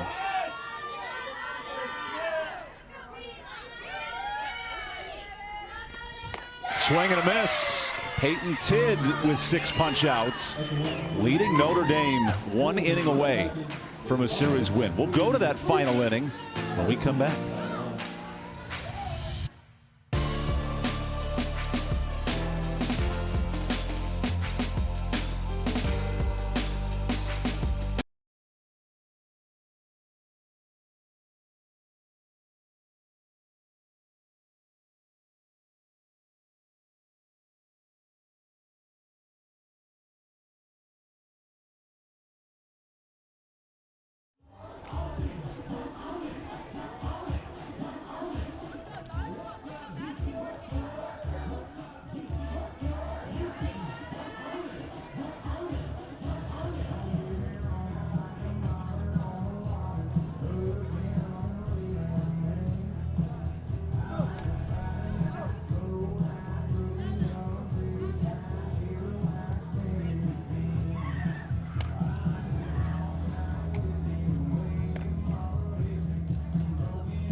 Welcome back to Raleigh. Here's some featured games on ACC Network this week on the baseball side.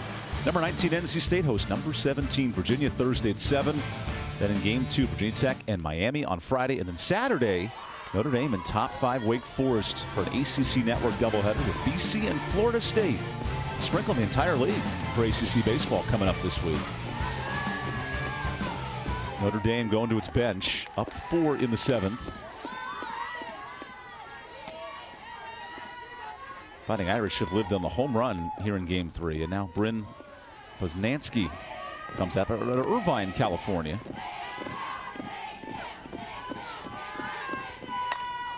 Poznansky not cheated there. She fouls it off.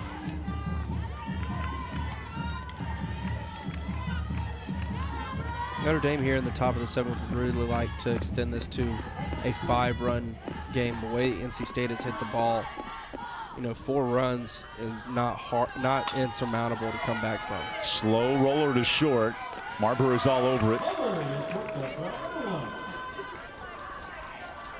The Notre Dame bats that were silent on Friday have flipped a switch today. 10 runs in Game 2, now 5 runs tonight.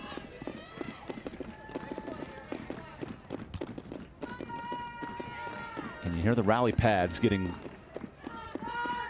popped for Notre Dame. Well, you knew that Notre Dame was going to come back today after last night getting run ruled by this NC State team. You knew they were going to come back with a fighting spirit, hence the name the Fighting Irish, and they sure have have done that. They matched NC State's run rule victory with one of their own here, and they're now 3 outs away from taking this series for the season. It's been a while since Notre Dame dropped back-to-back ACC series. There's a desperation for Coach Gump's club. Nice snag, Lembrick, but she couldn't. Whoa, no, out at first base. And Notre Dame wants to challenge this. Let's see. Okay, yep, they're going to challenge.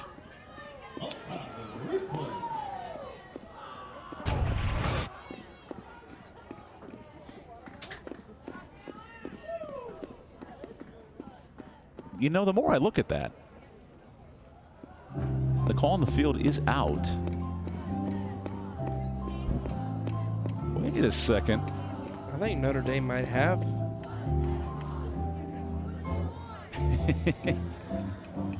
That's an emoji now, by the way. It is. You can text out to your friends. Hands on the head.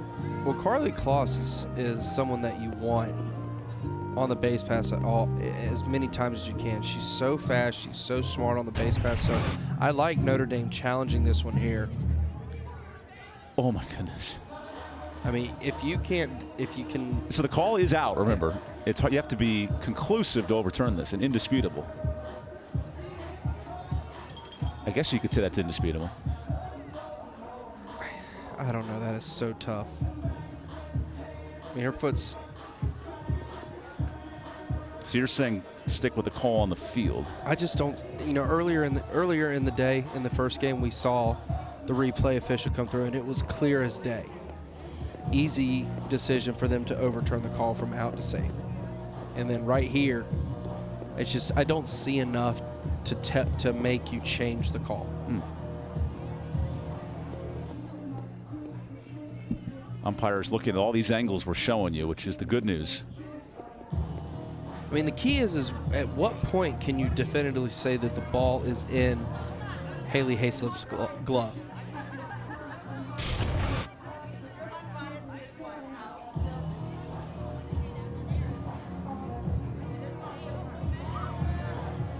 So the call is out. I think to your point, that's a hard one to overturn. Yeah. I think that whatever the call on the field was is what it was going to remain.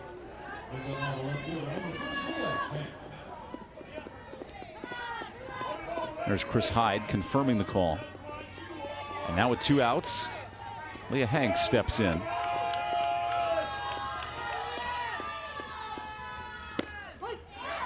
Insko continues to pound the zone. Her longest start in the ACC. Much needed effort for NC State here in Game 3.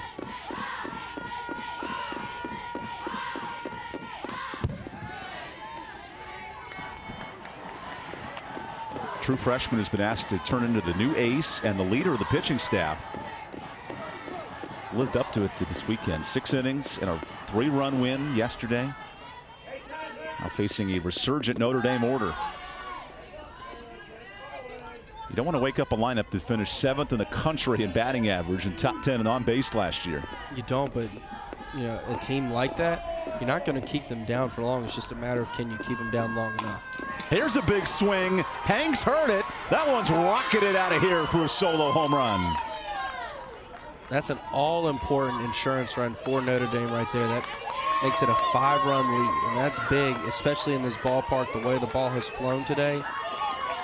5 is a lot better than 4. A grand slam now only brings you within 1. And there's the golden chain. A much well-earned golden chain. And she knew it right off the bat. that turned into a golf jog around the bases pretty quick. Leah Hanks with her first home run of the season. There have been a lot of home run trots here at Dale Softball Stadium this weekend. I can definitively say that one was the slowest. The senior gives Notre Dame 3 home runs today. This is a ballpark that plays to power, maybe none better than Karina Gaskins. This was in the series with 2 home runs in Game 2. Oh boy, this is touch to center. Oh my goodness, it's out of here.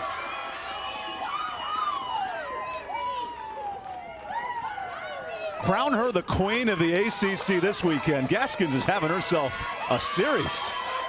She is. I mean, three home runs now on the day.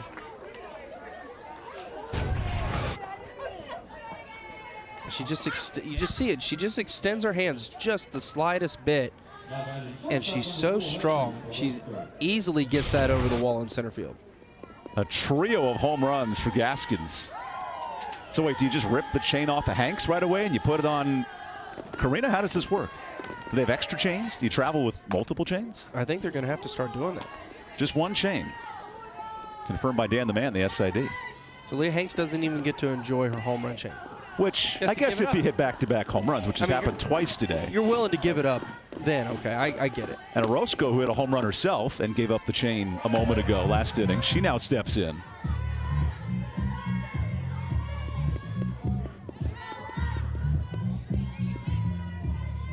Five home runs for Notre Dame.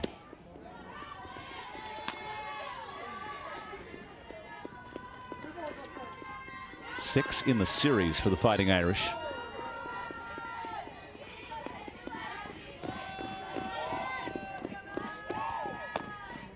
That's a walk. So Orozco's on, and now Jolie Mitchell, who's blasted back-to-back bombs. It just doesn't get any easier for Madison Insco and NC State. Get through Gaskins and Orozco. Now you just get Jolie Mitchell, who's got 2 home runs on the day. Now both coaches are making some changes here.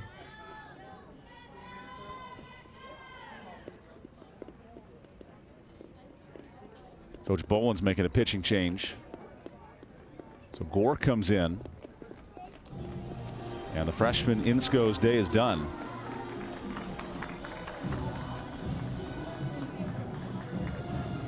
And we'll let Gore get loose. Notre Dame putting the icing on the cake here of a series win. 4 home runs in the last 2 innings, and we'll take this time out.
When Gore comes in for NC State, first pitch ground ball. Sykes is there. Out at first base. 1 pitch, 1 out, 1 change of break. We'll go to the bottom half. NC State with Amanda Hassler leading things off when we come back.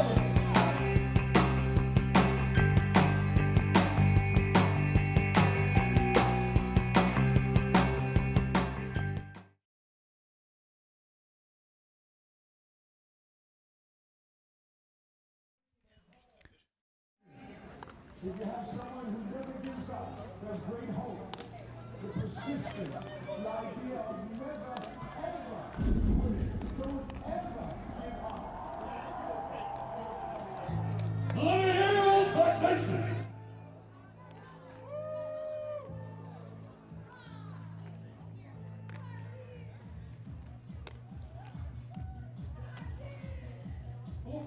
For the back, bottom of the 7th.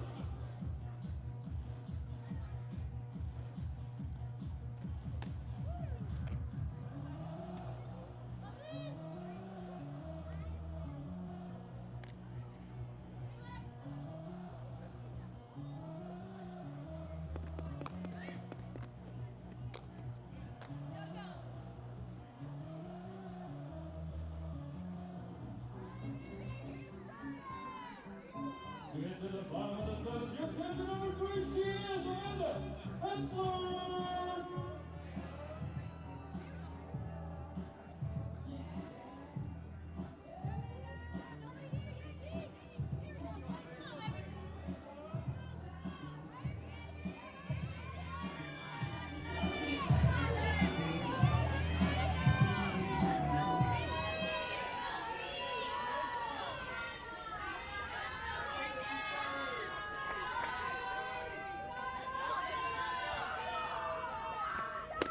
Amanda Hassler leads things off for NC State here in the 7th. She's had quite a big bat for the Wolfpack. The lone run and the lone hit today for NC State. Home run in the 4th inning.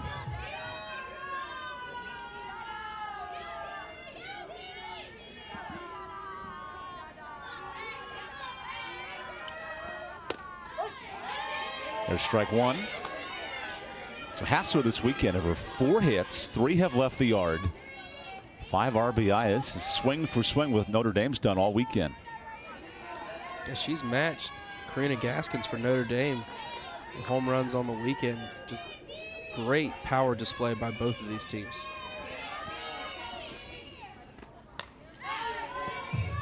One of these is bound to go in the booth at some point. They're literally just flying over the window. And I will sacrifice my body for you, Brantley Hatridge. I appreciate that so much. And I know you'd catch it too. Would you do the same for me? In a heartbeat. Wouldn't hesitate. Thank goodness. Would not hesitate. Peyton Tidd searches for the complete game win, and what a bounce back after Friday's 7-run performance.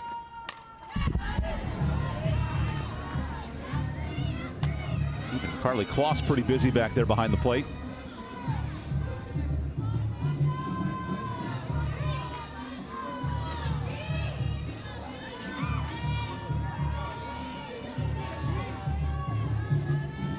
Notre Dame, who was basically 1 inning away from winning the series against Duke last week, can now come back to win the series here. That one goes right over our press box location. I felt like between both of us, one of us would have caught that one. Well, I used 2 hands. You tried to use 1. I had the basket. I had the basket ready to go. There we are on the broadcast. But see, we could have caught that at some point. Yeah. There's Daniel, our camera op. I knew he'd get us.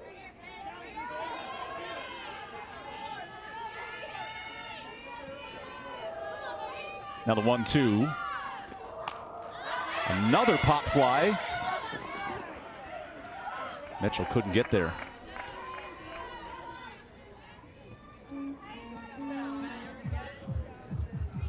Scoring 1 run is one thing for NC State, but manufacturing 6, where you've had 1 hit today, is a much different challenge. It is, but you know, it starts with 1. Just continue the inning, get the next batter up. You do that so many times, you can find yourself back in the ballgame. Another pop fly.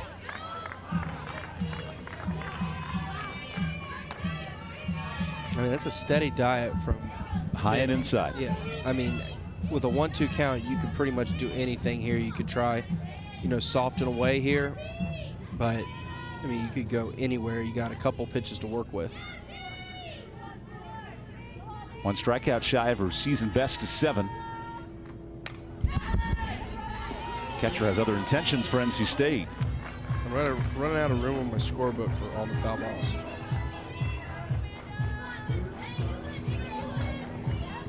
Hassler struck out and then blasted a home run today.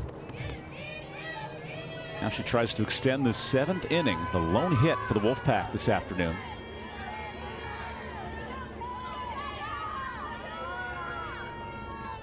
Whoa!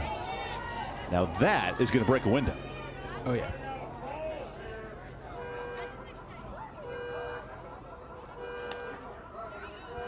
Don't be fooled, that's a sound effect. No windows were actually broken. And the creation of this foul ball. That's why they warn you, don't park here.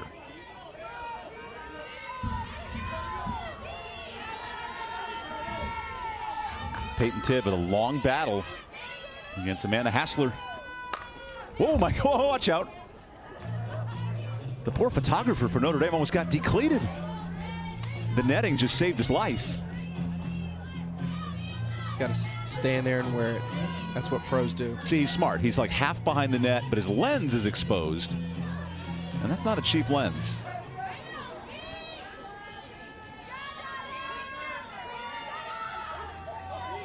This fun battle continues. 2-2.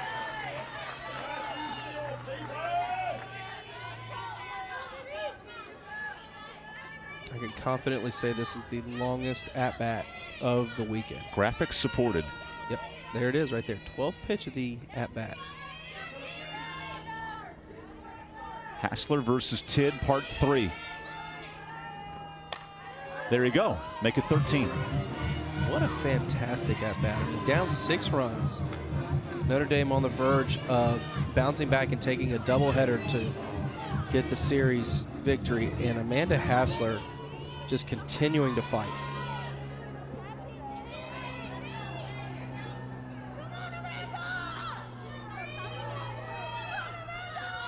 Here's pitch 13. There's the strikeout, and Tidd wins the longest matchup of the night.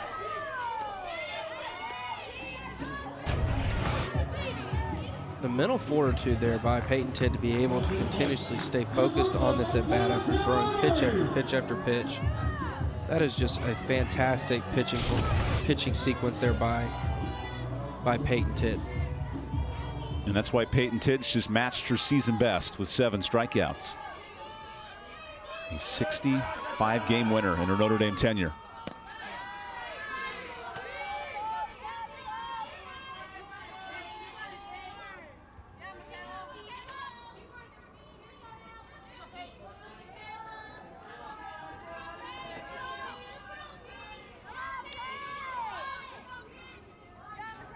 Marbury looks to reach for the 2nd time tonight.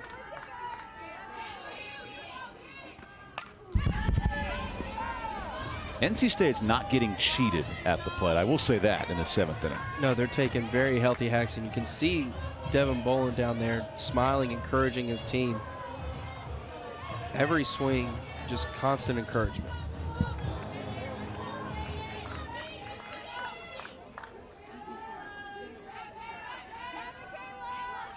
Now the 1-1.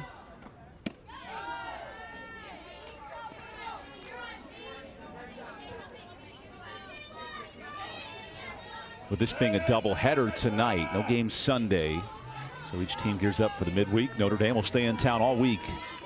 Elon, Greensboro, ECU, all lined up. NC State gears up for the Campbell Camels and Boston College.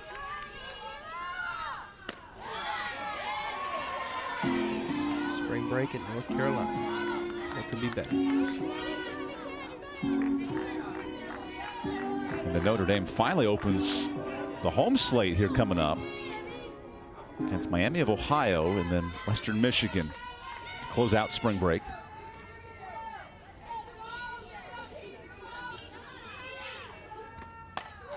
Another pop fly. That pitch count starting to rise for Peyton Tidd. I don't think she had a 13-pitch first batter lined up in her scorecard. Not this late in the ball game, no.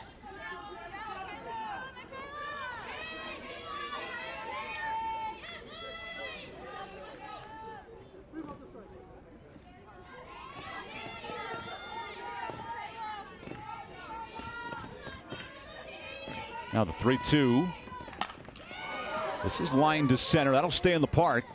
Yeah, Notre Dame is 1 out away from securing the series.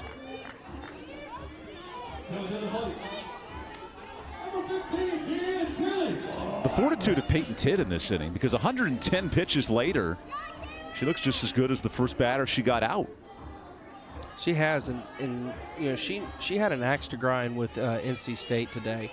You know, the Wolfpack jumped on her on Friday night, gave her one of her shortest outings of the season. She has bounced back today in significant fashion. Lambrick pops this up. Notre Dame comes into Raleigh, and after dropping game 1, back-to-back wins and a 7-1 victory, secures the series for the Fighting Irish, closing out the weekend 2-1. It's just a great job by Notre Dame coming into the weekend, getting punched in the mouth by NC State, but getting back up there and dominating here today on the doubleheader, securing the series victory. The power numbers were here for Notre Dame all week, but on Saturday, Notre Dame takes over. 5 home runs for the Fighting Irish. NC State had 1 hit. It was a home run as well, but plenty of power this weekend.